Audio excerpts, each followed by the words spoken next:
Barak Yahweh, Barak Shai, Barak Yahweh, Barak Shai, Barak Yahweh, Barak Yahweh, Ba'ashem Yahushai, Ba'ashem, God Kodash. I want to say double honors to the apostles and the elders of Great Millstone True Well. Of course, salutations to the hopeful elect out there, man. That's you, Akim, Tisadakim, that do this thing in the utmost truth and sincerity. I'm the priest Shaman, and this week's topic is going to be entitled Big Trouble in Little China, parentheses, Hong Kong. Now, I've seen the Apostle El Tahar. He spoke on this situation in Hong Kong, the Hong Kong protests. We also spoke on it throughout the one-day sit-down. You know, that sit-down is about 2.5 hours. So I figured I'll speak a bit more in a shorter lesson on what's going on over there in Hong Kong. All right, the protests have been starting since Xi Jinping, the president of China,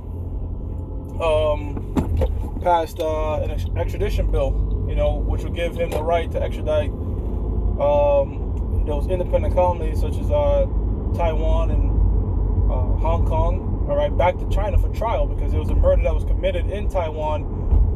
The guy fled to China. I believe he couldn't get extradited back to Taiwan, something to that effect. So that's how the extradition bill was passed, and that's what caused the protests. Hong Kong was an independent.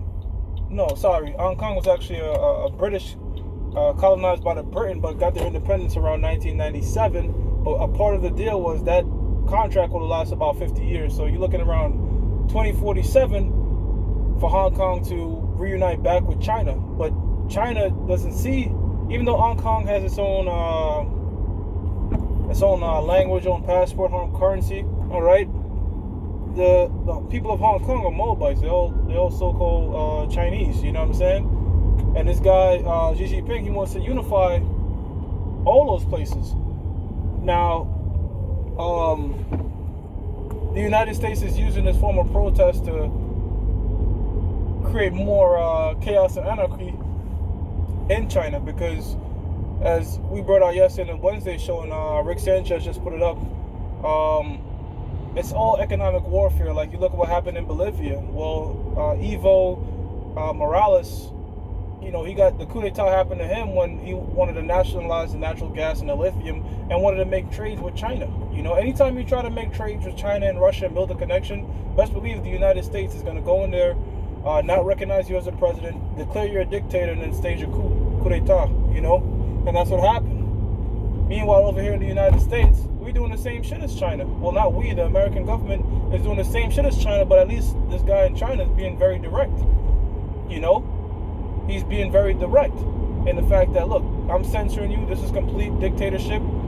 And the word tyrant is not even a bad word. It just goes back to like a sole monarch, you know, which is the true way we're going to be ruling the kingdom of heaven. In other words, we're not going to be holding polls and election for King David to get put out of there and then the next king up. It's not going to be going like that. You're going to have a royal family, a royal line.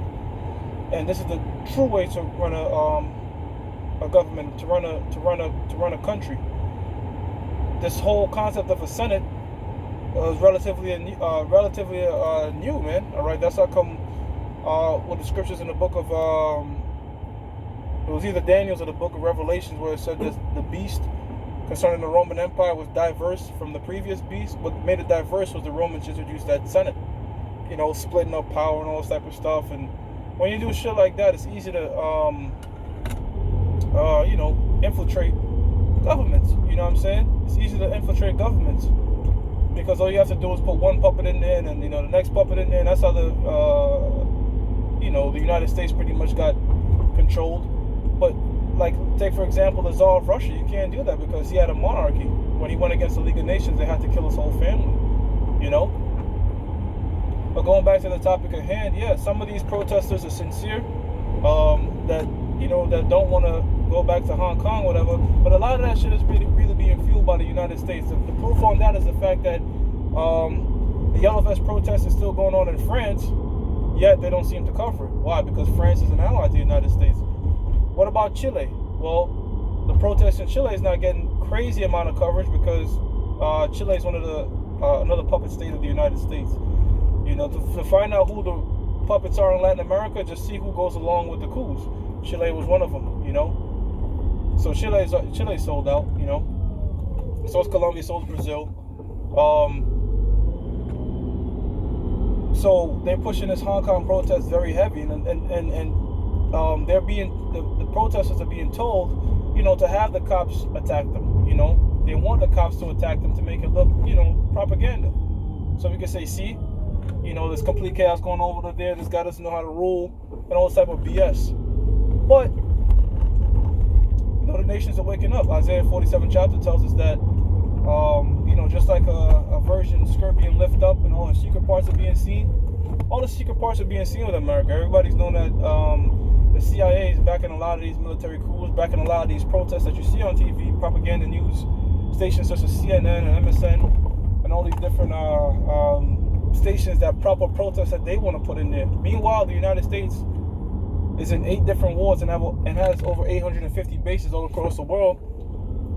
The scriptures say that he enlarges his desire is hell. All right, so they're going around being just complete hypocrites, being complete dictators. How can you get at China for censoring shit when we censoring? America is over here censoring every fucking thing, man.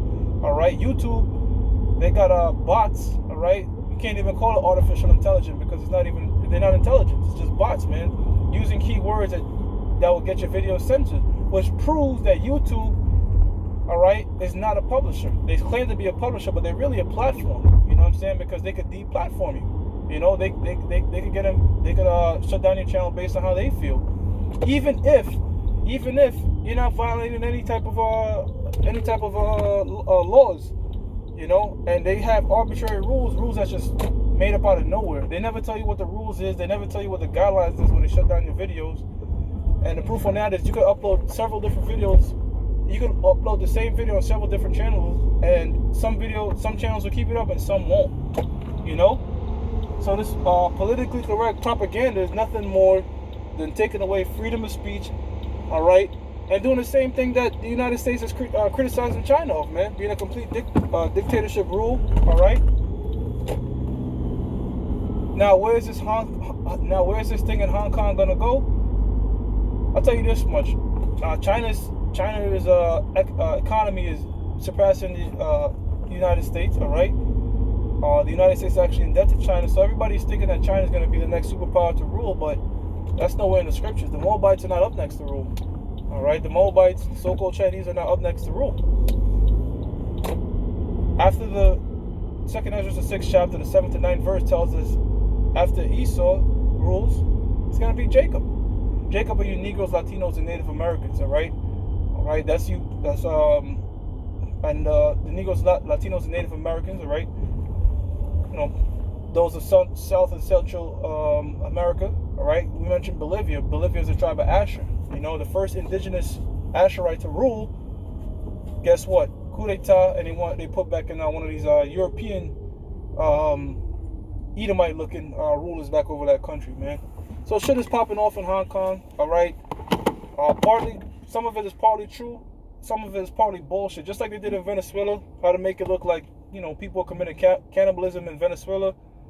A lot of that shit was propaganda, man. You had people that did independent journalism that actually went over there to Venezuela to show that, look, man, a lot of that shit that the U.S. is saying was really bullshit to make, make Nicolas Maduro look like he don't know how he's running this country. So that was just a quick update, man. There's more protests, more riots going on around the world, but this is what was prophesied in the book of Matthew, the 24th chapter. This is what the Lord said would happen. Speaking about these civil unrest, uproars of the people, the brink of war, because we're in Cold War II, really, with all these different treaties being violated. All this stuff is setting the stage for the end. All this stuff that's cooking and brewing is setting the stage for this coming World War III. With that, I'm going to give all praises to Yahweh, Ba'ashim Yahushai, Ba'ashim Rakakodash, that belongs to the apostles and the elders of Great Millstone, which you well, and salutations to the hopefully elect out there, man. You Akim to Sadakim to do this thing the utmost truth and sincerity. Shalom.